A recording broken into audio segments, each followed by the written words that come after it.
Daily news and analysis. We keep you informed and inspired. This is World Today. It's his first official visit to China as German chancellor. What results will he bring back to Berlin? He's the fifth European state leader Beijing has received in less than 3 months. What implications does it carry for the future of China-EU relations? Welcome to World Today. I'm Tuyun in Beijing. Joining me to unpack Friedrich Merz's first China visit as Germany's leader, Dr. JIN Ling, a senior research fellow and the head of the Department for European Studies, China Institute of International Studies. Dr. Hans-Peter Burghof, a professor and the chair of the Banking and Finance Department at the University of Hohenheim, Germany. And Dr. George Tzogopoulos, the director of EU-China programs and a senior research fellow at the European Institute of Nice. A warm welcome to you all. So let me begin with our German guest here. This is Chancellor Merz's first visit to China since taking office last May, as we've mentioned. Some have called it long overdue. So for Germany, is it? I think it is. I mean, this is the third largest economy in the world, talking with the second largest, potentially once the first largest in the world, and they should have been talking. But communication has become difficult during the last government in Germany, maybe even on the Chinese side, I don't know this, but this communication was difficult, and so maybe it's better to have such a visit very well prepared so we have results, we can say something positive to develop the relationship instead of doing things too fast. So it is overdue, but it should also be well prepared. And I've got a feeling it was well prepared, so there are positive results, or at least some positive feelings, which could help. Actually, it's better late than never. And what's more, both sides have more time for preparation, as you mentioned. So Merz said his goal was, I quote, find partners in the world who think the way we do, who act the way we do, and who, above all, are prepared to shape the future together so Germany can preserve prosperity and its social model. So, Dr. Jin, how do you interpret those words? Actually, it reminds us about a kind of saying that to cooperate with like-minded partners. The like-minded partners actually has aroused a lot of debates within the academic circles. Whether that it only means that Germany could only cooperate with those who have the same ideology with Germany. So it's a very big question mark for all of us. But actually, if you look at the third part of the quote, who above all are prepared to shape the future together, I think that is the highlight of the quote. I think both Germany and China would like to share the future together because we are facing the common challenges, and also we are have the commonalities in the common development. So that is exactly the meaning of a cooperative message I could sense from the quotes. Actually, China and Germany are different. China will not act in German's way, and German will not think in Chinese way. But whatever different views we have, what different ways of doing things we have, that shouldn't be a barrier for our cooperation. So that is what I read from this kind of quote. Anyway, the cooperative message, the partners, I think German Chancellor Merz this time sent out to China. It's important for the visit. Right, we'll dive deeper into what he actually achieved in China later on. But to Dr. Tzogopoulos, Merz linked his visit to safeguarding Germany's prosperity and high social welfare standards. So from a third country's perspective, why do you think he sees China as relevant to that goal? Well, to start with, the visit of Chancellor Merz to China is highly significant because Germany is the most important EU member state. And within this context, both at the bilateral level and at the level of EU-China relations, for the German Chancellor to travel to China is a very significant development with potential repercussions also for EU-China relations. Right now, the German economy is not enjoying the impressive growth rate of the past. On the contrary, growth in Germany is anemic. And in that regard, Germany is looking for partners in order to stabilize its own national growth, which is suffering by external challenges, more importantly, the war in Ukraine. So China and Germany are partners, and Chancellor Merz understands that without collaboration with China, the German economy would not be able to recover as it was happening during the years of Chancellor Merkel. So I would explain what you nicely pointed out in the question on that basis.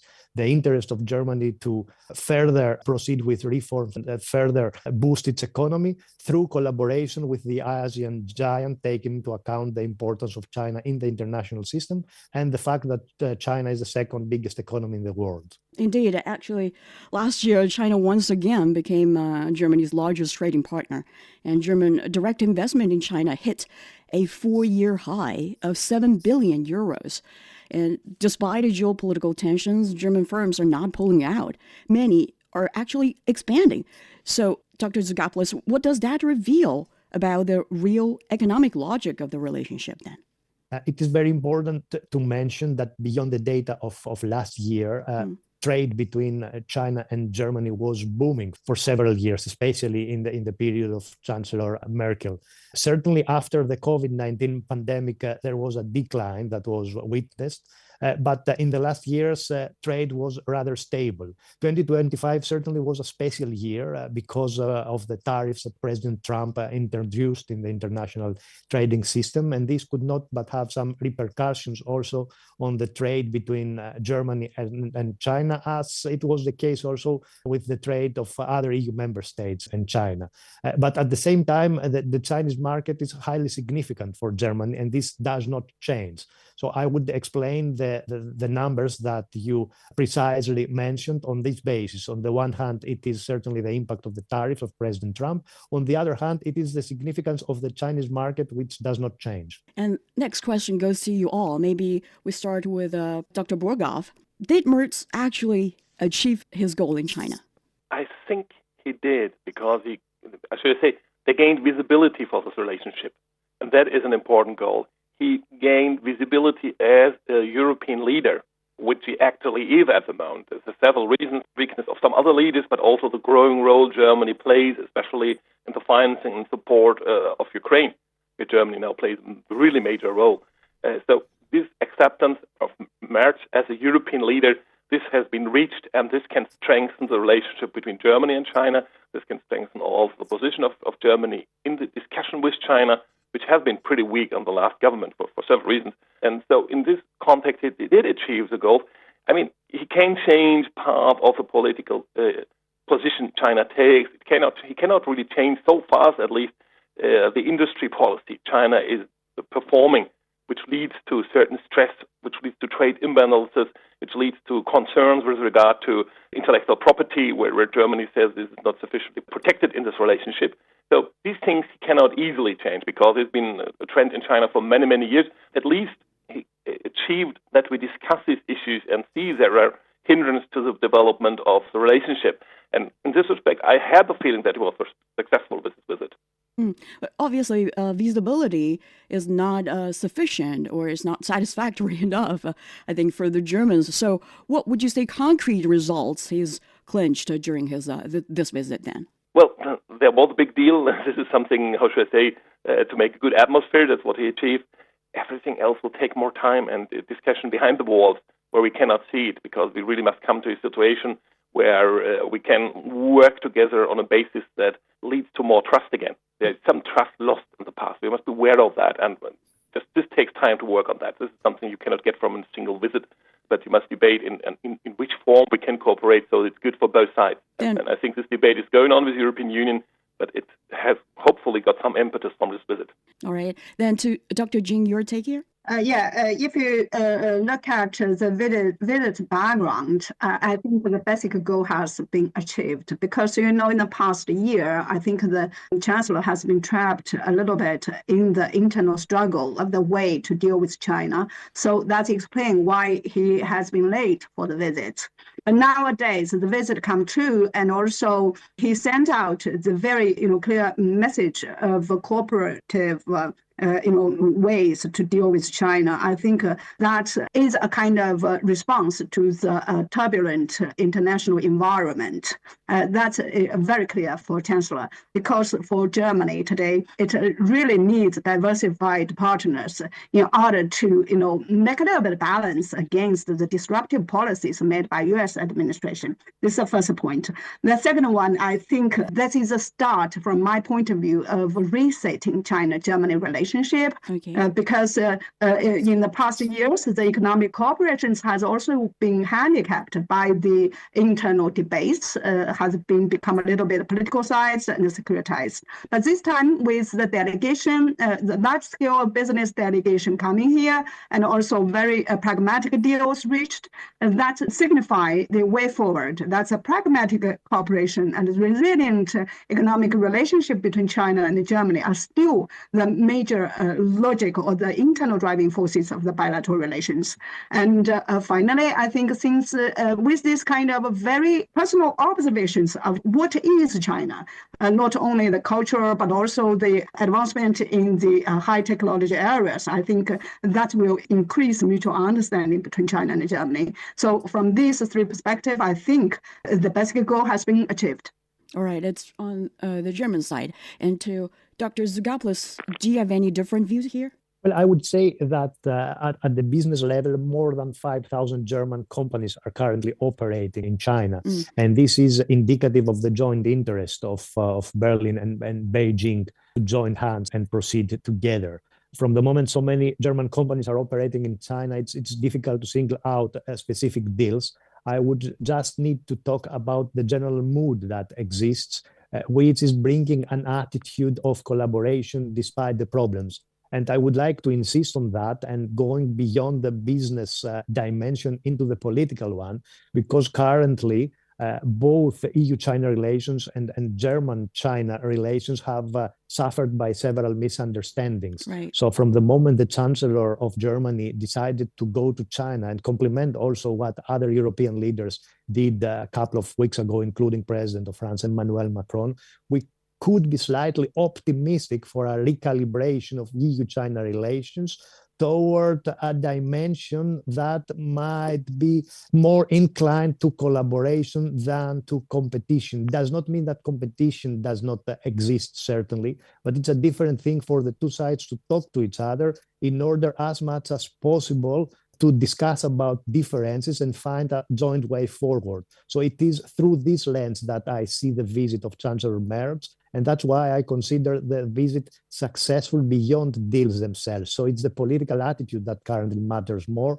than the announcement of specific deals. We'll explore the dimension of EU-China relations later on, but on the Chinese side, Dr. Tzogopoulos, do you think Beijing is satisfied, or what's the biggest achievement for Beijing? Well, from a Chinese perspective, I would see that from the moment so many different European and other Western leaders are traveling to China, it is a sign that the decoupling policy is not yielding results. And this is certainly positive news about China. However, at the same time, China is very well aware of the different European and German policy vis-a-vis China over the last couple of years. And this does not change overnight. So we have a new chancellor in Germany for approximately 1 year now who is in power there.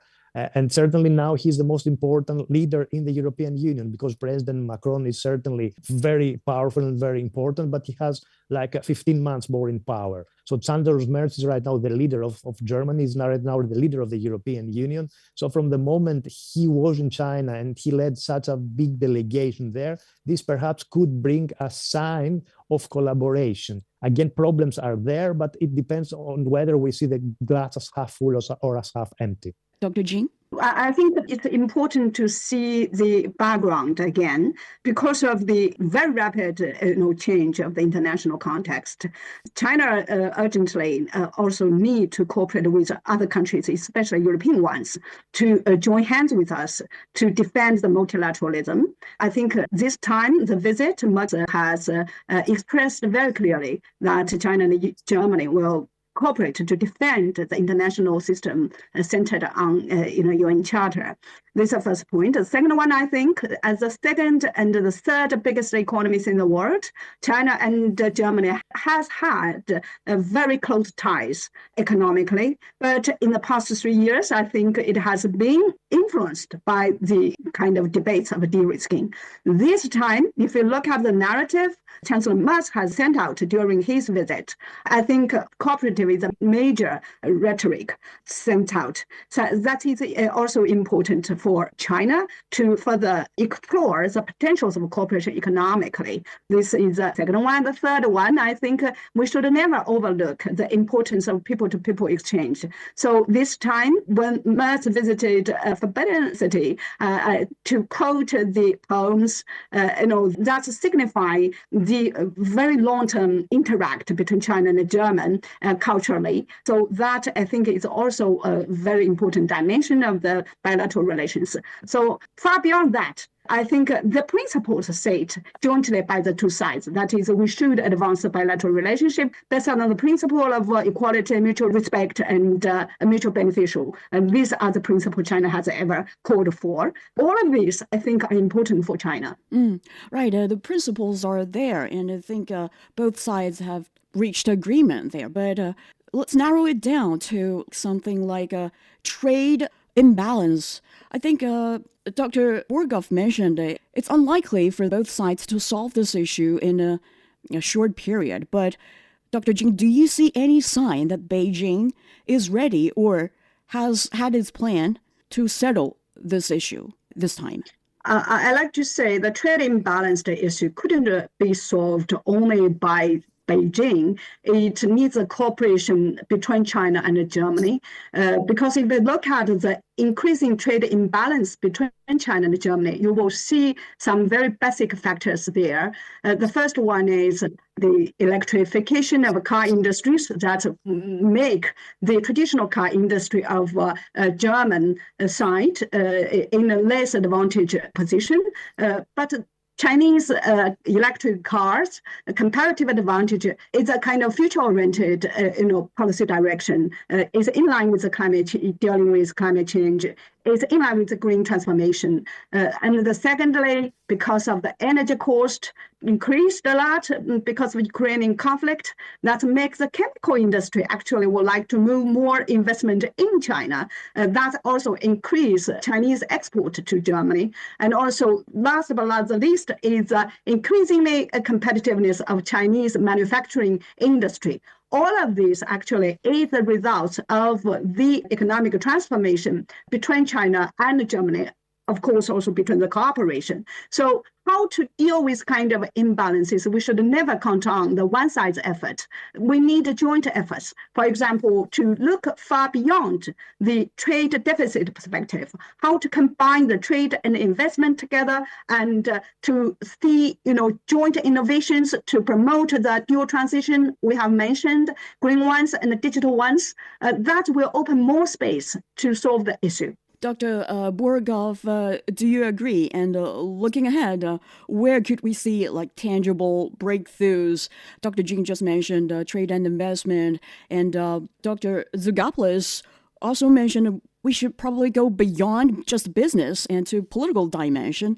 Do you see any possibility there, cooperation even in regional security? Let's say. All of this. This makes my answer a little bit complicated. Right. It says, yes, all of this is right, but it also has another dimension for sure. I mean, Germany must make itself more attractive as a trading partner. We have some degrees of efficiency due to over-bureaucracy. We don't treat the green transformation very well. We do it not very cost-efficient. We must really work on these issues. There has been much ideology in the past in Germany, which led to economic decisions which were not very wise. We still have very, very high potential, so maybe we could afford this for some time, but it must become more attractive to produce things in Germany in general, not talking about China at all in this respect. But the task of Mr. Merz and his government, and have to work on that. How well they do it, that's our internal debate. I won't try to bore you with. But that's something we really must do. On the other hand, there's always a debate of subsidies from China, where the European Union says many of these subsidies are unfair and aiming at getting some market power in certain segments of technology, which leads to problems. It's the availability of certain raw materials we need in the digital transformation, where China is making things complicated, bureaucratic, slow, and makes it difficult to uphold this global supply chain we had in the past, which led to much growth in both countries.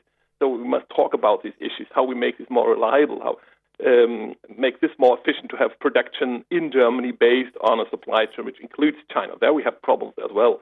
And the political issue, yes, I must say it again, I mean, Ukraine, the question of Russia against Ukraine is there, the war is there, and this is for sure disturbing the international landscape all the time. We can't get this war to, to stable and that is acceptable for both sides. Big power conflict, and Germany is deeply involved in that. As I told you, we are paying billions and billions to support Ukraine. We're helping Ukraine in many, many respects.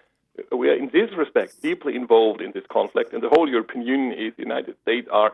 This is like an open wound, which is always festering and making problems for us. Maybe you nailed it. That's where the problem is, always linking political issues with business issues. Right, Dr. Tzogopoulos? Well, certainly economics go together with politics and geopolitics. This is nothing new. I mean, the history of international relations is suggesting so. So even if the emphasis is given on economic deals and other business collaboration efforts, this could not have an impact on geopolitics. Right now, the German and the European policy in general is this. There is a concern that the fact that economic collaboration with Russia before the war in Ukraine did not prevent Russia from starting this war might be considered a lesson on how Germany and the European Union understand international affairs. This does not certainly mean that China is Russia, but at the same time, taking into account that China is the second biggest economy in the world and the rising power in the international system, that type of thoughts are dominating right now the European media and political discourse. And it is this reason why I consider the visit of Chancellor Merz to China highly significant.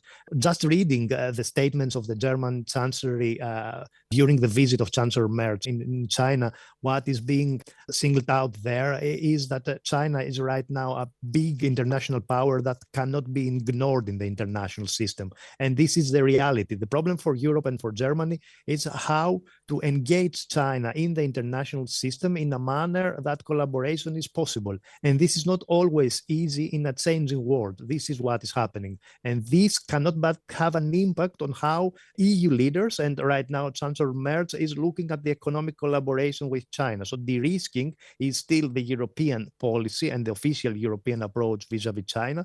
But at the same time, de-risking is a very difficult policy to be implemented in a changing world. So right now, Germany is trying to strike a balance between the two different priorities. Dr. Jin, your take here, please. Actually, from this visit, I became more optimistic compared with before, because if you look at, as I've said, the rhetoric and also the schedule of the visit, especially a visit to the Union Tree, I think this is the first time Western leaders, on sport to see the rapid development of Chinese high technology companies, to see what we have achieved, and with so many, business leaders. So that will provide the potential for the future of cooperation in this area. Second one, and also if you look at the trade and investment statistics, you will see the resilience between the two sides. In the past, as I've said, the cooperation has been negatively impacted by the internal struggle, because that actually make the companies uncertain about the future cooperation. So this time, the clear message said, if we consider Germany is a reliable partner, the message sent will be consistent. We have the reason to believe there will be more breakthroughs, not only in traditional sectors, but also in the innovative sectors. That's the second one. The third one, I think this year is the first year of China's 15th five-year plan. If you look at the plan itself, you will see it will open more opportunities for the European, including German companies. For example, we will stimulate more internal consumption, and also we will open up more service industry to the foreigners. All of these, I think, will make the future breakthroughs more optimistic. You've been listening to World Today. Check out whether Germany and perhaps Europe as a whole may undergo strategic recalibration right after the break.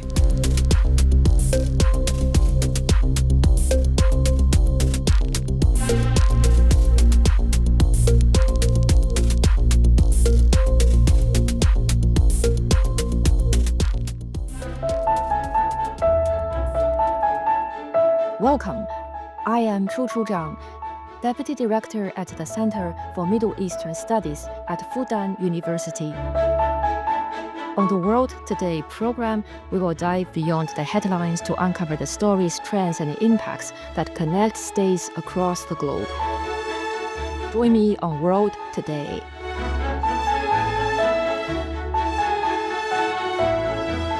Welcome back. We continue our discussion on German Chancellor Friedrich Merz's first China visit. Actually, before leaving for China, Merz publicly criticized China over the South China Sea and the Taiwan question.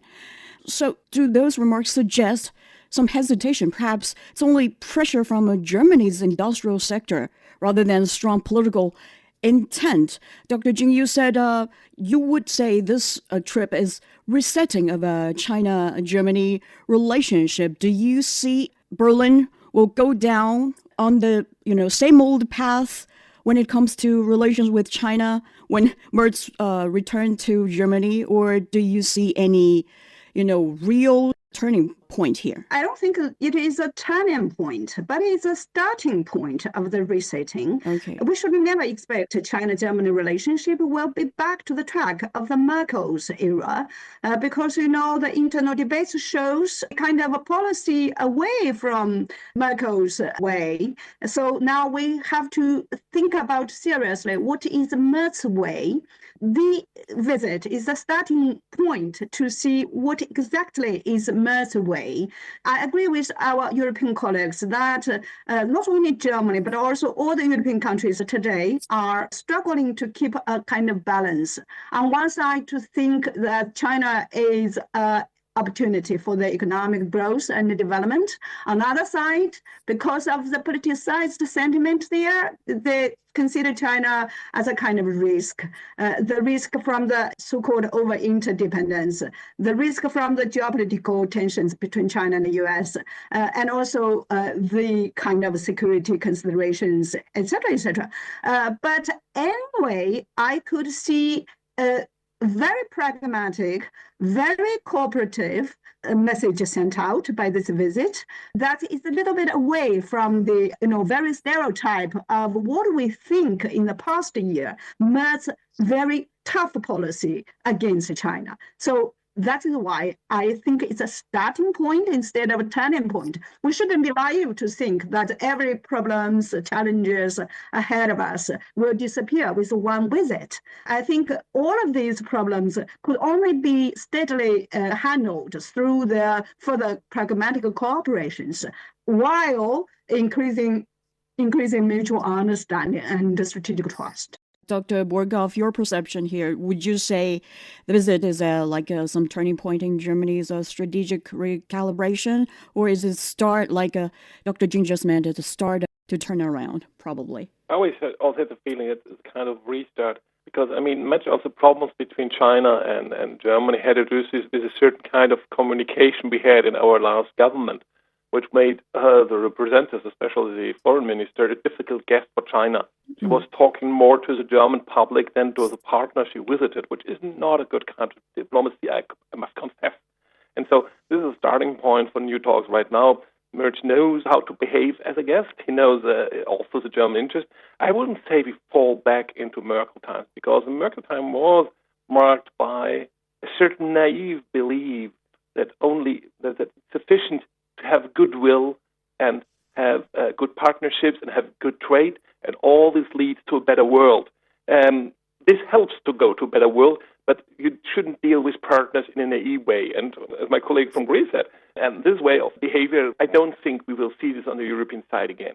So Chinese, if the system is different, has its own structures, we will deal with these structures, hopefully in a rational way. Maybe this is also good because it leads to a more realistic environment for both sides and will avoid disappointments. And I hope this is what Merz and the European Union will follow in next years. Dr. Tzogopoulos, do you think Beijing has a, maybe, if you will, better understanding of that, or good understanding? To start with, it is important to mention that China and the European Union, certainly China and Germany, believe that they should build together a multilateral world. This is highly significant, not only in the years of President Trump, but in general, irrespective of future results of presidential elections in the United States. The big question is how this could happen from the moment that some differences persist, and up to what extent the joint economic interests can build a joint way forward as far as multilateralism is concerned. Again, it is very difficult for this to happen, and both sides know very well the positions of the other. The question again is up to what extent the dialogue which is being intensified, and this is one of the practical results of the visit of Chancellor Merz to Germany, could lead to a new level of collaboration where differences might not be necessarily bridged, but might be solved in order for the two sides to proceed together and contribute to some stability in a changing world. This is the most important challenge. Again, I read very carefully all statements on the website of the German chancellery and during the visit of Merz. And this is being clearly singled out on the website itself, that China is a partner, but at the same time, Germany and the European Union have their own interests. But dialogue is important. And from the moment governmental consultations start again, and this has been one of the main goals of Chancellor Merz by visiting China, to start again these governmental consultations, we can be optimistic that the two sides, despite the differences, can proceed together. Then how close do you expect China-Germany ties to become in the coming years?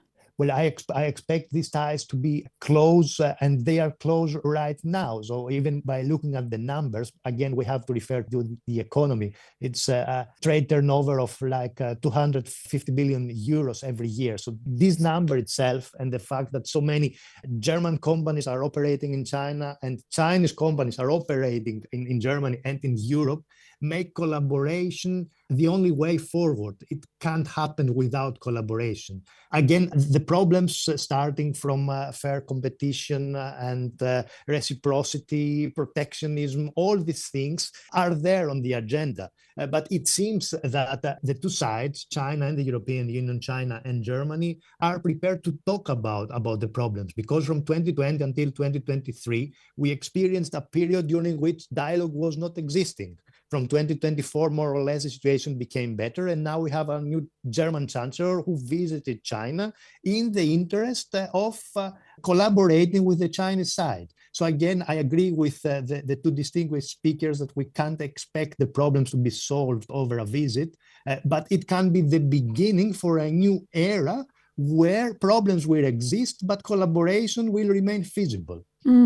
Dr. Burghof mentioned this subsidies issue, which is a big issue for a lot of Europeans. So how do you think the Chinese side may need to adjust? Actually, I think a lot of subsidies, especially those for the EV sector, has been scrapped for some time already. Yeah, the subsidies has been a standard issue on the agenda for years, and it is currently an issue which is being debated at the European level. But I would say that the most important concern for the European Union right now is the fact that due to the tariffs introduced by President Trump, several Chinese goods are reaching the European market at very low prices. And this is causing some instability in the European market itself. So I believe that this has been one of the issues which was discussed between the Chinese and the German leadership, because it is currently of high significance for the European economy. So beyond the general situation about the tariffs introduced in the international trading system, right now Europe is suffering by all this as far as competition is concerned. And at the same time, as Dr. Jin mentioned before, the Chinese government is right now placing a lot of emphasis on boosting the consumption internally. There is a plan which was recently announced. So all these are important developments that have to be carefully studied in the European Union. I doubt that this is the case because the understanding of China in Europe remains problematic, but there are still opportunities in order to look at how European companies and European countries can better benefit by approaching the Chinese market. So yes, I agree that subsidies are on the agenda, but I believe that we should go beyond this into other issues which are currently urgent, I would say. Right. And Dr. Jin, what would you say? How close do you expect China-Germany ties to become? And what do you think both sides need to do to show their sincerity if they really intend to get closer in the near future, if that's what both sides are after? I could say today there's still a kind of special relationship between China and Germany. But I agree with our European colleagues that China and Germany ties are always being very close, if you look at the statistics and also people-to-people exchanges. And in the future, how that kind of ties will become much closer, I think it depends on a lot of variables. The first, I think, is what you've said, sincerity of cooperation, because we see the internal debates are still there as regards to the ways dealing with China. We hope the kind of so-called turning east of those Western countries are not a kind of a tactical one, but a strategic ones. Because if you look at the turbulent world today we are facing, it really needs the joint hands of China and Europe to commonly endeavor to solve the problems. And that means if we keep the spirits of a partnership instead of the lens of geopolitical tensions or the lens of political the systemic rivals, definitely the ties will be closer because, as I've said before, the more new areas worthwhile to explore for the further cooperation multilaterally, more areas need us to join hands. I think that is the future, should be the future direction of the bilateral relations. But we are not 100% to say there will be much closer ties because, if you look at European policies, actually are still not so stable when considering the trade-off between the trade and the security under the context of the big powers, the so-called, in their eyes, of power struggle. Dr. Burghof, you've voiced a lot of expectations for Beijing, right? But it takes two to tangle. And the EU has actually decided to exclude Chinese researchers from parts of its Horizon Europe program, adopting a small yard, high fence approach similar to the United States. So on the German side, what do you think probably Germany should do to facilitate this process if they want to, move this relationship further? Well, coming from a university which has long tradition, especially in agriculture science, to work together with Chinese universities, Chinese scientists, and this is a really, really strong tradition in my university. I'd love to see if this would develop again. On the other hand, well, I've been in China for many years for a week teaching, and I don't do this anymore for whatever reasons. So I think we have grown in some respect apart. And the question is, how do we get into a fair relationship with regard to intellectual property is a big issue. As a scientist, I don't feel that we suffer from that, but it's a political fact.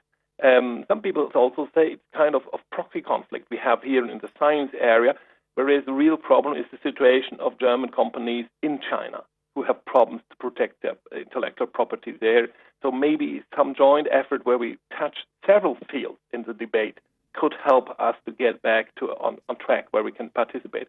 simply saying, yes, we don't care for what China does with intellectual property out of research projects is something we can't go back to. That's why, what I said before, we don't go back to the Merkel era in this respect. We don't want to. Maybe we must come back to an era before where we had really different systems in Europe as well, and where these systems nonetheless learned to cooperate and coexist. And I love to see development in this respect, but I think this is a long way to go back to this trustful partnership we had before in many areas. It's just one aspect of bilateral relations. But I mean, do you expect Berlin to maybe change its gears or not following, the footsteps of Washington that closely when it comes to its China policy after Merz's visit? We don't, for sure. We don't follow the U.S. footsteps in this respect. In the end, there's a triangle of great powers, although Europe is a very special power because it's not centralized as China and the U.S. are. But it's a triangle. But this also means in this triangle, what happens on the one side has influence on the relationship of the other two partners. So what we see in our research, for example, is that this U.S.-China tension is very relevant for the United States and has consequences. There's a big potential to get on better track when the United States is able to communicate again with the outside world in a way that they can find solutions. And then even for China, the European ties will lose their importance they might have at the moment in this respect. Same holds for Europe. When we can talk with the United States again, this is a different story, and this changes the world. So this is a three-power story. We don't follow the U.S. in this respect, in this game, but we must, as I told you, come back from the idea that cooperation and goodwill and trade is enough to form a better world. There's a power politic aspect, and that must be debated, and I'm afraid these impediments to scientific corporations come from this view and can be solved only in a comprehensive solution where we restart our relationship on a basis that protects intellectual property and doesn't have this asymmetric aspect. I mean, China, as it is now, doesn't need this policy anymore. I mean, intellectually, with regard to creation of intellectual property, China is so strong. Same holds for the subsidy story. I mean, China won't need these subsidies anymore because they have a very strong industry in many, many technological areas. They can cope with and could deal with without having this kind of industry policy aspect. Yeah, but I mean, in a relationship, be it human beings or between countries, if one party does one thing and you have one way to interpret it, but in the eyes of the other side or the other party or the country, it might send out some other signal, right? It's how you interpreted the other's behavior or action. So maybe the key is trying to solve the problem of taking actions, sending out wrong signals or misleading signals to the other side. Would that be helpful? That's exactly right. And for us, communication with China is very difficult because in some respect, there is no public debate in the sense we have it in Europe, where you can really look into the newspapers and find out many, many different views that move together in Europe. I think you have this in China as well, but as a centralized government story, it's much harder for us to understand what is really moving China, what is really moving the people who decide. And the official statement won't tell us much about that. So I think we need a lot of talk and much more relationship. That also in this respect, I mean, the Merz visit, I think, has been very valuable for this kind of communication, enhance this kind of communication. Okay. And so this is very important for us. And, in international policy, you don't always tell people truly what you intend to do and what you want to do. So this kind of communication on official level must be really complemented with a lot of personal contact, a lot of personal communication, which could help us to better understand and avoid such misunderstanding. Now, Dr. Jin, your interpretation here? Yeah, I think today China and the relationship between China and the European countries, the changing dynamic, many come from the changing roles of each other. I think European countries are still, used to the kind of situation that Europe is much more advanced than China. China should learn from Europe. But today, with the rising of China, I think we should come to the stage of mutual learning. So the key question is how EU should, or European countries, including Germany, should adapt to the new situation that China has been rising in the world as an influential power. The second one is, I think China is different from Europe. I think we have talked about the issue. When Merz said we have partners with the country who have the way we think, the way we do. But I've said very clearly, no countries in the world can think almost in the same way, acting in the same way. We all have our own characteristics.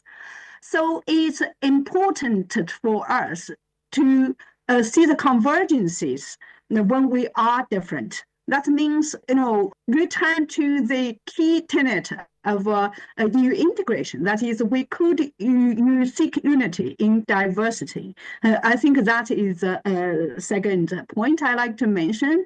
And the third may one, may I interrupt at that point? I think here this is the we motto should of never, the European Union, by the way. I know, Unity in it's also by diversity. the Thanks union, for but citing we that one. We also love that. have the same. We also have the same philosophy, actually. When we say we could put aside the differences while thinking the commonalities, don't you think that is almost in line with each other?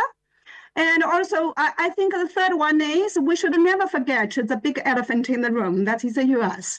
I think the host has mentioned the issue, that is in which way EU should put itself in the current structure of the so-called China-US power struggle. Of course, I don't like the phrase of power struggle, but anyway, EU should, remember all the time what are your own interests and values under the current very chaotic situation. Indeed, actually, it's quite similar there for both sides. All right, let's move on to broader perspective. Merz's visit follows trips by other European leaders, including those from France and Britain. So is Europe undergoing a broader strategic recalibration? Although some of you may have touched upon this. Dr. Tzogopoulos? Yes, thank you for this very important question. It is here where the concept of strategic autonomy of the European Union is relevant. This means that the European Union wants to be a robust and powerful and flexible international actor that might be able to serve its own interests in a changing world and not being squeezed in the competition between China and the United States. So I would say that there are several European leaders who have decided over the last couple of weeks to visit China, with Chancellor Merz being the most recent example. But I would say that this tendency is not necessarily linked to the policies of President Donald Trump. Several people believe that the European Union and EU member states are rethinking their relationship with China because of President Trump. My personal research suggests that this tendency started in 2024 under President Biden. And this is happening because it is imperative for European leaders to talk to the Chinese side despite the differences. Perhaps the policies of President Trump are accelerating the trend, but the trend had pre-existed since the beginning of 2024. And I believe that more contacts will intensify in the near future. Again, it depends on how, as I said before, on how we see the glass, if we see it as half full or half empty. The problems will always be there, but international relations have diachronically marked by problems. The question is how different sides can proceed together despite problems and differences. And I think that we are right now in a very delicate process where politicians are attempting to find a way out of the deadlock. Indeed, it's delicate, and some believe, those traditional U.S. allies are actually seeking greater economic flexibility with China. But critics warn, if Washington eases pressure, these countries could quickly realign with the U.S., even, revisiting agreements with Beijing. It's not like there is no precedent there. So, Dr. Jin, do you have that concern too? Or should Beijing remain cautious?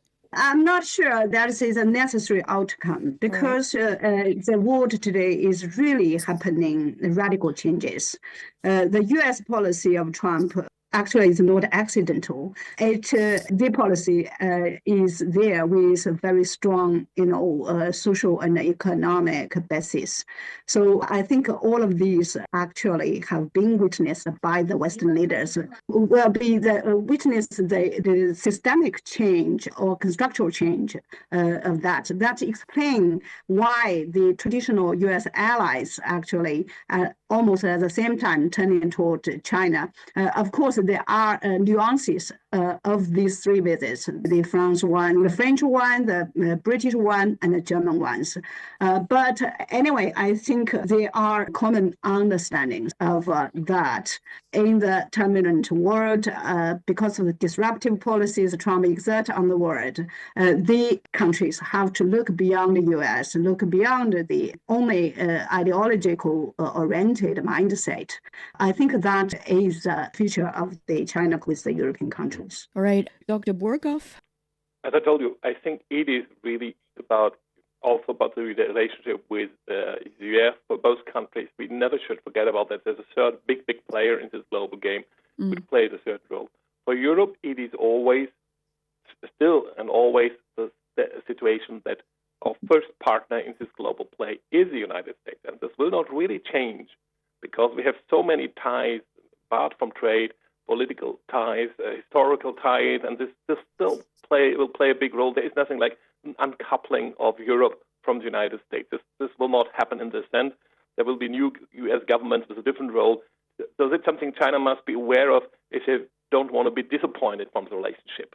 That this third partner in this global game is always there and that it plays a dominant role still for Europe, even under Donald Trump, even in this special situation at the moment.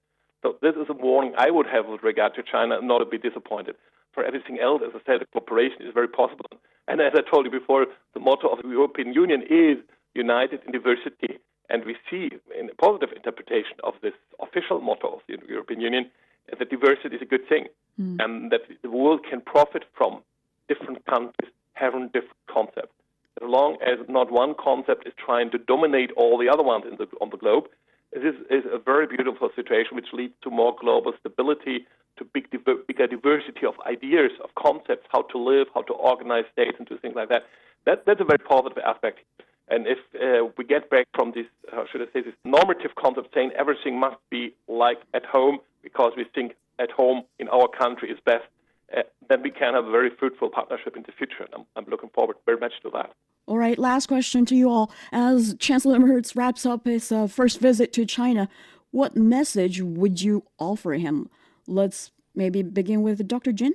I would like to say, just believe in what you have witnessed with your own eyes.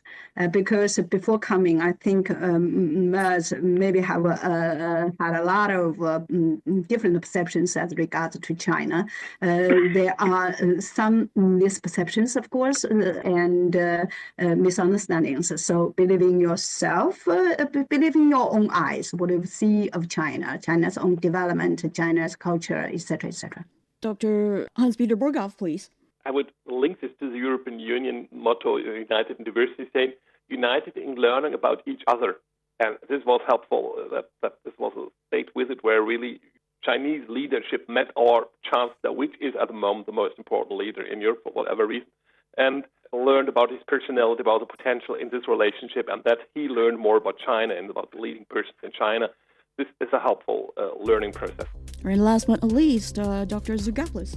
Well, I'm looking forward to the next steps after the visit, which will be crucial for EU-China relations and to what extent some stability is to be expected. So from the moment governmental consultations resumed in Beijing, we have to wait and see the practical results at the bilateral level as well as the level of EU-China relations in the coming weeks and months. Indeed. And that also wraps up our discussion for this session. Many thanks to Dr. George Tzogopoulos from the European Institute of Nice, Dr. Hans-Peter Burghof of the University of Hohenheim, Germany, and Dr. JIN Ling of the China Institute of International Studies. Until next week, take care.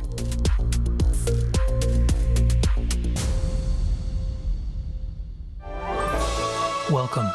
I'm Ilaf, Allard, economics professor and member of the Data Science and AI Center at New York University, Shanghai. On the World Today program, you can find in-depth and impartial insight, as well as critical commentary on key trends in the Chinese economy, financial technology, business, and blockchain. To prepare for the world tomorrow, join me on World Today. The strong wind was howling and whistling. He was the first Chinese citizen to graduate from Yale University in the mid-19th century. I was born on the 17th of November. She had prominent features. 3 of us were old enough to lend a helping hand. He navigated between 2 vastly different cultures and moved further to realize his dream and promote understanding between the people of China and the United States. Ye Mingxing was a native of Hanyang. I realized no danger. China is really awakening. Come and join us in discovering the incredible journey of Yong Wang in his autobiography, My Life in China and America. Check out the Audible stories on radio.cgtn.com and all major podcast platforms. Just search for the podcast Books and Beyond and find My Life in China and America.